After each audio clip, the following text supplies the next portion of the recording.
Welcome back. We resumed the world's second most obnoxious RLCraft playthrough by being greeted with a message from Scaling Health, the mod that is currently in charge of my residency status in the land of the living, informing me that it's April Fool's Day and giggling menacingly. That's nice. A bit of frantic research later, and I determined that all this does is play obnoxious sound effects and turns the purple fire that spawns on Scaling Health boss mobs into a rainbow-colored variant. And even by normal Minecraft standards, none of that is dangerous, and it doesn't let me collect additional goodies, so I don't care. My first task of the day, or rather night as the case may be, is to go take a look and see what my brand new dinner plate farm is capable of spawning. I did a bit of work to make it not an immediate death sentence to exist within 32 blocks of the thing, and I'm pretty sure I haven't found a slime chunk yet, but I'm still on the lookout for some new Lycanite mobs, and this is the easiest way of spotting them. It very quickly becomes apparent that yes, the mob buffet is doing exactly what you would expect it would, and the mobs that I need, a little beetle-looking thing called a Gorgomite, are part of its spawning pool. I sure love it when things work the way they're intended to.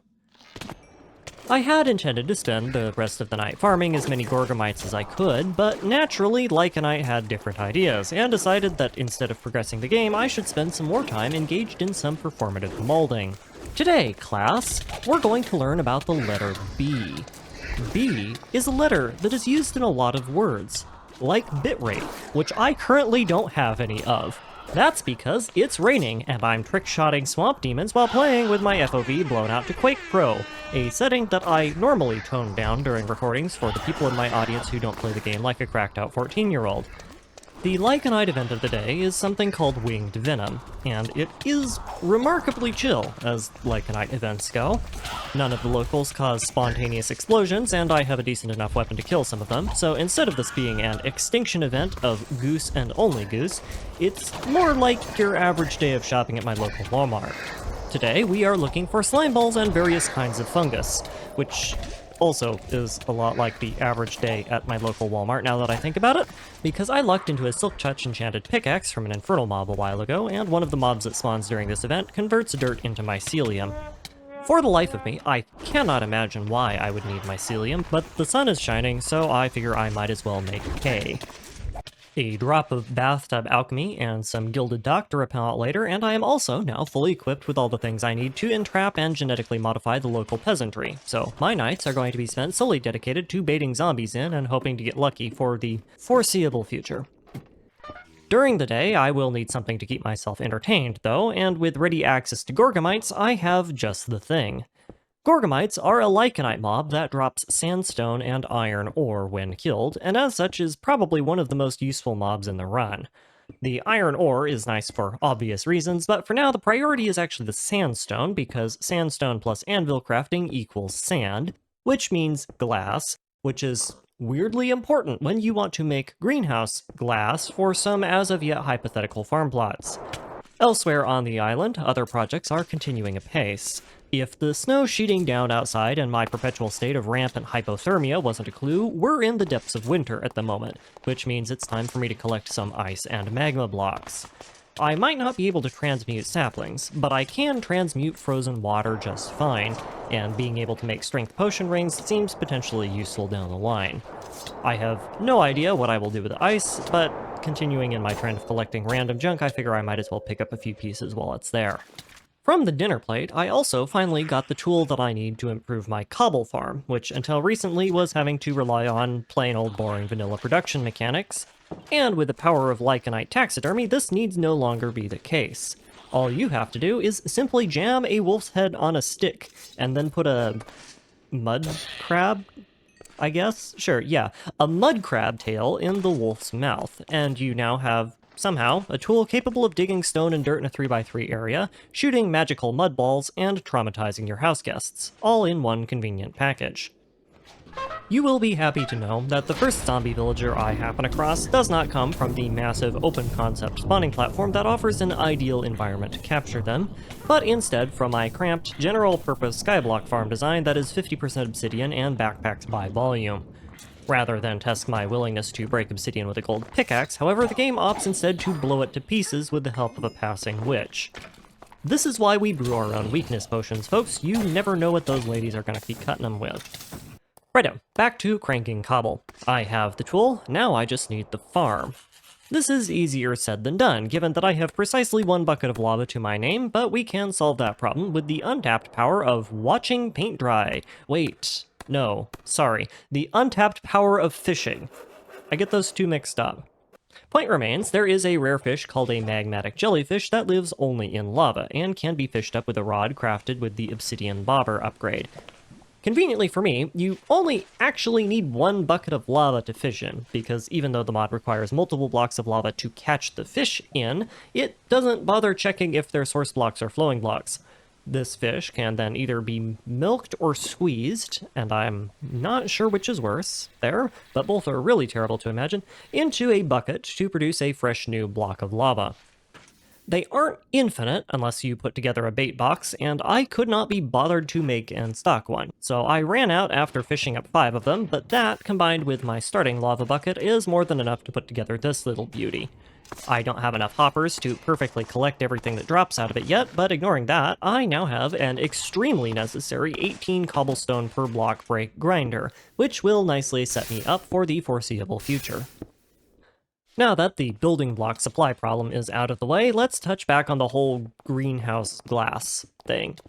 I have glass and planks, but the third ingredient is cyan dye, which begs the obvious question of how I'm going to get the lapis. There are a handful of lycanite mobs with lapis in their loot tables, but I'm tired of using lycanites to solve all my problems, so I am going to instead do this properly and blow my material production needs out of the water in the process. For you see, the most broken mob in RLCraft is not villagers. It's not from lycanites, or ice and fire, or even from scrape and run parasites, which you might expect to be a valid contender. It's a cork mob called a stoneling, and it's absolutely busted. Stonelings are small, passive mobs, sort of, that spawn in the dark at very low Y levels. When a player approaches them, they will quickly run away and despawn in an effort to protect the random piece of loot all of them spawn with.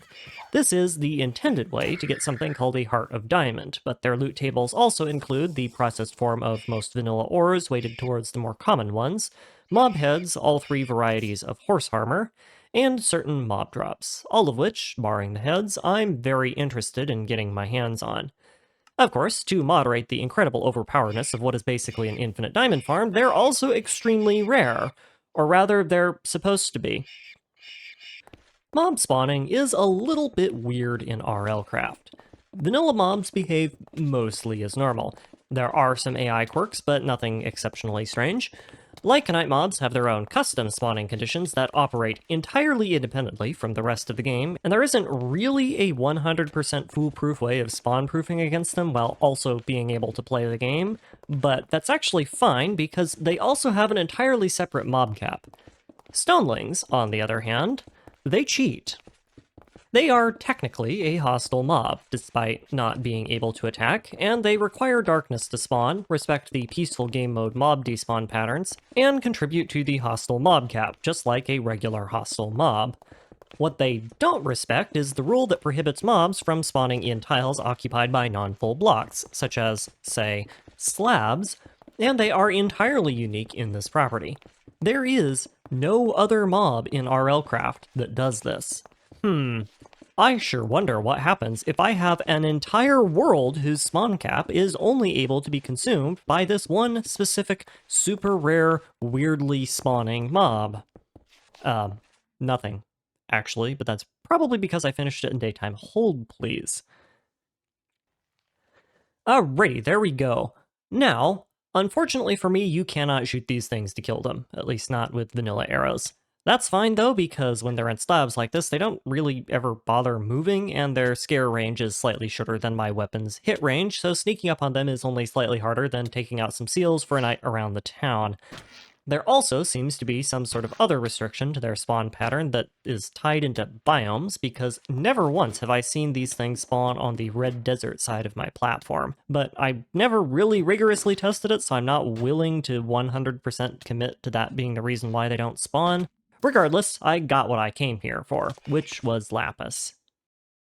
Which is useless, because I don't have villagers yet, and that was kind of the whole point of the platform. So, yeah, time to make a new one. Truly, I provide only the finest of gameplay experiences for my viewers. One of the things I like about doing runs like this is they teach me all sorts of fun new mechanics that you never really see in the base game. Case in point, did you know that swamps spawn, on average, 37 million snails an hour when it's daytime and nothing is eating the mob cap? I didn't, but I sure do now. They don't drop anything useful, and they can't spawn as boss mobs, so they are kind of pointless. But if any of you out there have Make a Gary farm in Minecraft on your bucket list, have I got the setup for you. They also make farming any other kind of mob nearly impossible because they eat so much of the mob cap that nothing else will spawn near them, so even if slimes did spawn on these chunks, their ability to spawn in lit environments would make a slime farm impossible. So, yeah, this gets to be more stoneling farming space. And by the time I finished tiling up that mess, I was so thoroughly sick of building platforms that I decided to do some quality of life upgrades on the original farm design and bag my zombies that way. It is slow, but mob farming in RLCraft is always a fun game of how to not get ganked, so at least my brains aren't evacuating my skull and staging a Class 3 action protest because I've been doing nothing but placing blocks for the past 3 hours. We have mobs for that. Instead, I'm intermittently shanking stacks of useless mobs in the toe knuckles for hours, followed by random bouts of desperately trying to sort my ever-growing wall of backpacks. Remember when I was complaining about not having enough storage? Yeah, no longer a concern. This little adventure occupies me long enough that I do eventually find and isolate my first zombie villager. Isolation is easy because I can just plug the mob hole up, and breaking a block of obsidian with a gold pickaxe is so far away from being the most boring thing I've done in this video alone that it doesn't even register as an obstacle. So with a bit of kiting and an extremely concentrated heavy metal injection, my first villager is ready to cook. Getting the second takes no time at all either, because in the time that took me to get the first one and cure it, 3 more showed up in the mob farm. I repeat the exact same process, isolating the mobs, mining the obsidian out, and doing a bit of masterful baiting, and in no time at all I have 2 zombies curing in the corner. The moral of the story here is clearly that I need to stop trying to be smart and start actually being smart, but if I was capable of doing that, these videos wouldn't exist, so trade-offs. Meanwhile, back in the realm of stoneling farming, I have concluded that the best method I have of dealing with the things is a golden pike. Ranged projectiles bounce off the things, probably for balance reasons, and the lycanite range attacks I have access to are shockingly ineffective when used on anything other than me, but touching these things at high velocity with a gilded 39.5-foot pole seems to work just fine. Looting doesn't make a difference when it comes to their held items, because those aren't actually part of a drop table, and stonelings only have 8 points of health, so the only stat and enchantments that matter here is the weapon's effective hit range. Had I been smart, I would have paired it with an Ender Queen crown or something for even more hit range, but just the pike alone works well enough. Party! What a stench! Some lycanite events, like Hell's Fury, are apocalyptically terrifying. Other events, such as Winged Venom, are dangerous but ultimately more useful than they are harmful. Poop Party is neither.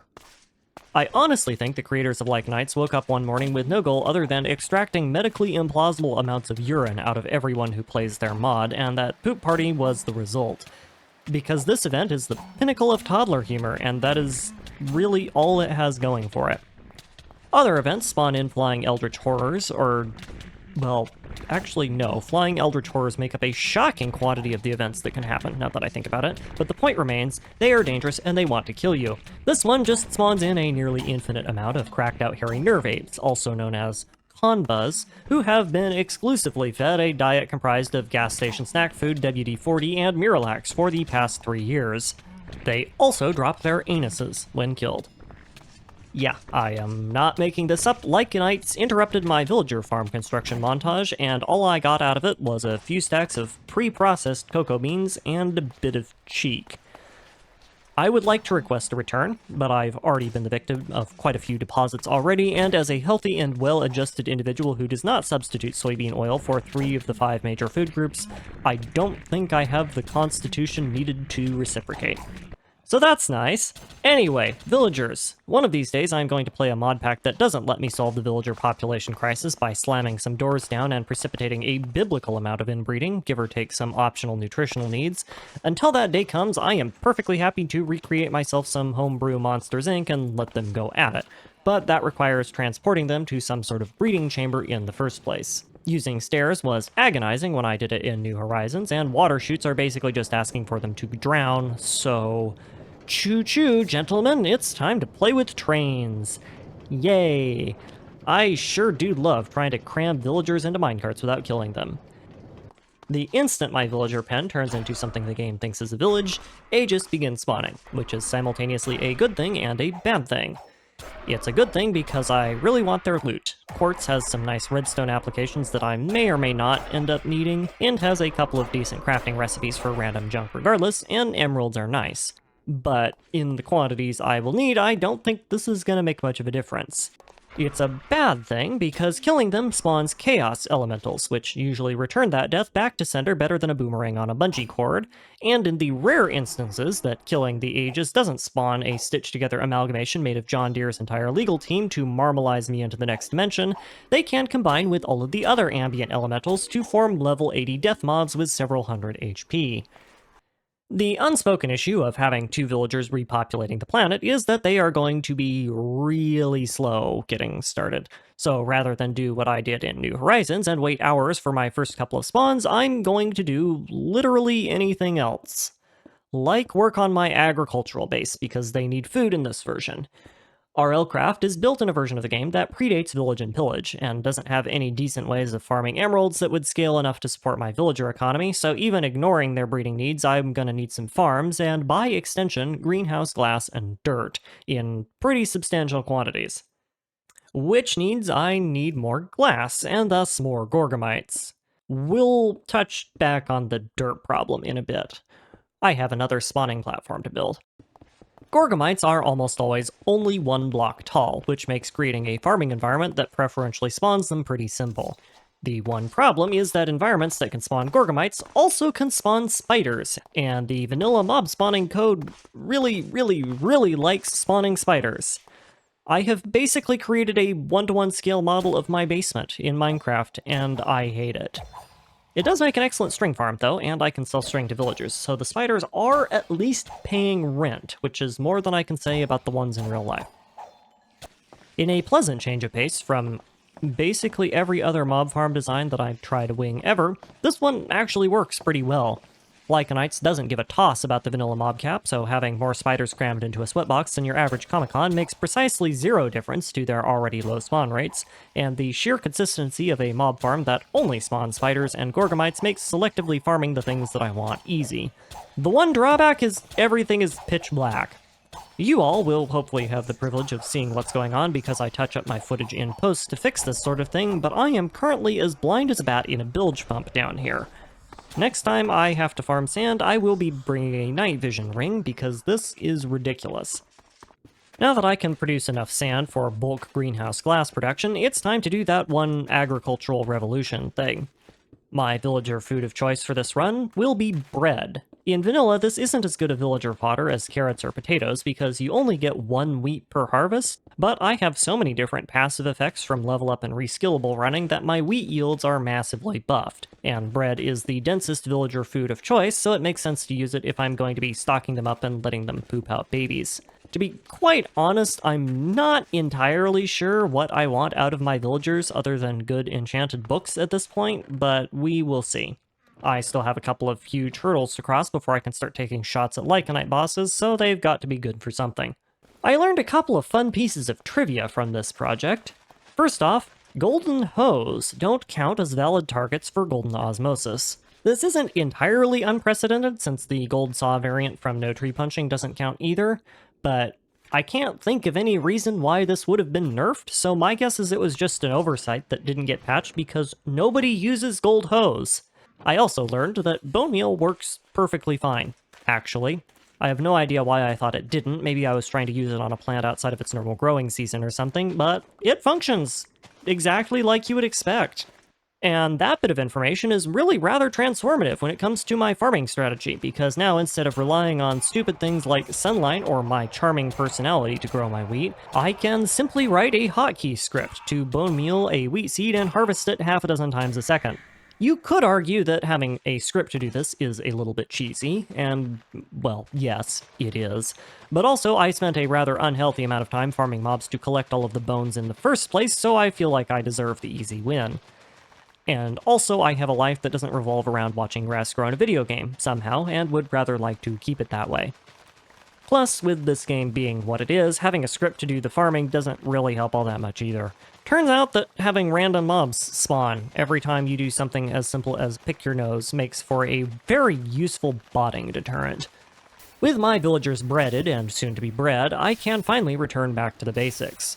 My first slime chunk has been struck down with a bad case of goose-eye squirrelitis and is no longer accessible due to the presence of an entirely different unplanned mob farm design, so I need to find another one, which requires building blocks.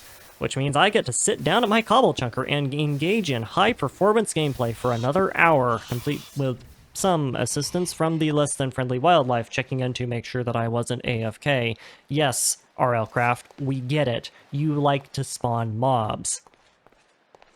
And with the completion of my first round of stone comes yet more slime chunk prospecting. Also, now that I think about it, I probably should explain why I'm putting so much work into making a slime farm in the first place, because I clearly don't care about the slime anymore. It might have been useful to have some earlier on in the run when I was still considering using redstone to work around my material shortage problems, but by this point I've largely solved all of those, so that requirement is a moot point.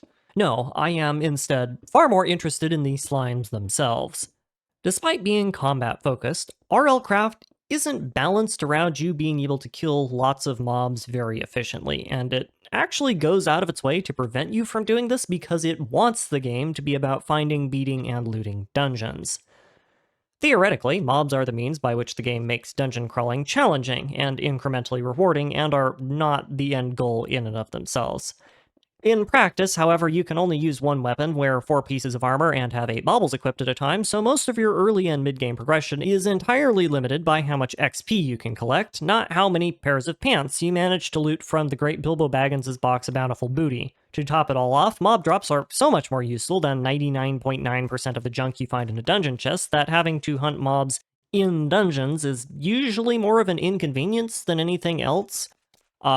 Exhibit A, I'm in the middle of an empty void with no dungeons that RLCraft presumably would expect me to use to advance my game state, and I'm actually beating the game faster. Once players have the bare minimum of gear needed to not get ganked by their friendly neighborhood balancing issues, dungeons quickly morph into inconvenient sources of concentrated XP that may or may not come equipped with a free snack bar with no real value beyond the mobs they contain.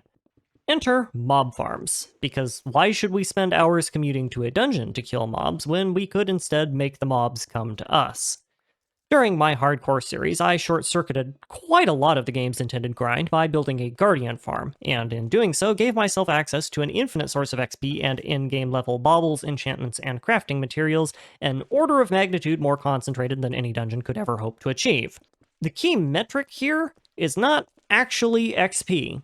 That is a given for any mob farm. It is the sheer per mob throughput, because most of the XP comes from boss mobs whose XP and drops have nothing to do with the type of mob they are, and scale only with how many of them you can spawn at a time. And now, just like then, I have XP coming out my wahoo, but I need the drops, and for that, I need many, many mobs. Sharknado! Jaws are coming for you! No, Lycanites. Not those mobs. Thanks, though. For those who are interested, Sharknado is another one of those nothing events. It's annoying, especially since the mobs have an entity affecting AoE vortex that makes shooting them difficult and forces me to scoot around on my butt to get anywhere without being sucked off the island, but it's otherwise pretty harmless. Also, they destroyed my paintings, so they deserve to die. So anyway, mob farms. Enter stage right, slime farms. Normally, slimes are a mostly useless mob with no valuable drops, poor XP drop rates, and inconsistent spawning mechanics. But if there's one thing slimes can do, it's make a lot of mobs. Each split of a slime counts as a new mob for boss and infernal mob spawning purposes, so small slimes are only worth 1 mob, but splitting a medium slime results in an average of 4, and large slimes are worth 13. Even better, the spawning distribution of slimes changes based on something called regional difficulty, which scales up with harder game modes and in chunks that have been rendered longer, resulting in a bias towards spawning larger slimes more often, and that further increases the effective boss yield.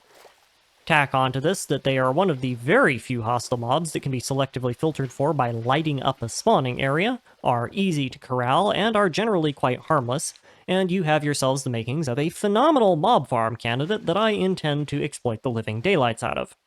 Really, their only major drawback is the unique and limited conditions surrounding how they can spawn. A 16 by 40 by 16 area seems like a lot of space, but slimes only spawn in groups of 1 and require 3 blocks of vertical space per spawning platform. That's not great, but it gets worse if I were to use a simple gravity-controlled collection mechanism, because that would eat up 25 blocks of spawning space with my avatar's spawning interdiction range, which would then tank the spawn rates even worse. Normal farm designs in this epoch of Minecraft usually ignore this because their whole point is to automatically kill the slimes, so you don't need to get close to the spawning platforms. But if I want to manually stick my stick in the jolly green jelly bears without disrupting their spawning, I need to ship them away from their platforms. Hence the slime shuttle. It does exactly what you would expect. It isn't a perfect solution, since it does eat up about a platform's worth of vertical spawning space, but in the end it isn't the end of the world, especially since I'm building where the bedrock would normally be, and I shouldn't ever be hitting a mob cap with 1 slime chunk anyway, so the shipment times won't make a difference in throughput. To help that throughput along, I can at least spare the iron to make some iron golems. Slimes can see targets through walls, and will aggro onto iron golems from 16 blocks away, which makes them ideal bait for luring slimes off the spawning platforms. Unfortunately, that attraction is measured in a spherical distance, and slimes can outswim flowing water streams, so I can't put the golems on the bottom 5 or so platforms unless I want to create the world's first jello logjam.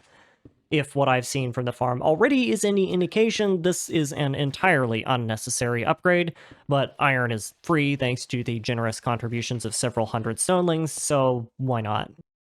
Initial assessments on the efficacy of the farm design are pretty conclusive. By which I mean, on a sheer per mob kill count, this thing is giving my Guardian farm a run for its money.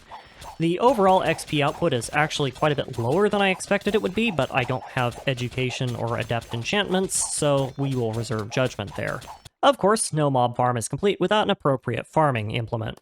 Recent comments I may or may not have made regarding John Deere's legal team turning into an eldritch abomination before punting me off the edge of the map seems to have convinced them to withdraw their sponsorship deal, so I won't be going at my slime mold infestation with a combine harvester, but I do have the next best thing, which is a perfectly average American butter knife. I may not have all the enchantments that I want to put on it, but I have been saving everything remotely useful from all my grand farming adventures, and own a surprisingly well-stocked library as a result. Once I get some XP to apply them, my pocket knife of extreme overcompensation will then proudly support some random sharpness enchantment, educational, and the ever-important curse of possession to keep mobs from appropriating it. Incidentally, you remember that comment I made earlier about backpacks? Yeah. My mob farm now resembles the love child of a hoarder house and a post-apocalyptic elementary school. And that's after I cleaned it out. The annoying part is I can't just throw the backpacks away immediately either, because they do sometimes have stuff that I need. So I have to pull them out of the mob farm and look at them, and in doing so, just end up collecting more of the things. Anyway, the sword does exactly what it's designed to do, and after giving it a moment to warm up, my slime farm very quickly approaches a level of throughput I can best describe as problematic, which is right where I want to be sitting. The relative inaccessibility of endgame gear and enchantments was my biggest stumbling block for beating this run, other than one very specific problem that I'm fairly certain I will need creative mode to bypass, but that all will have to be dealt with in the next episode. Until then, thank you for your time, and I hope you enjoyed.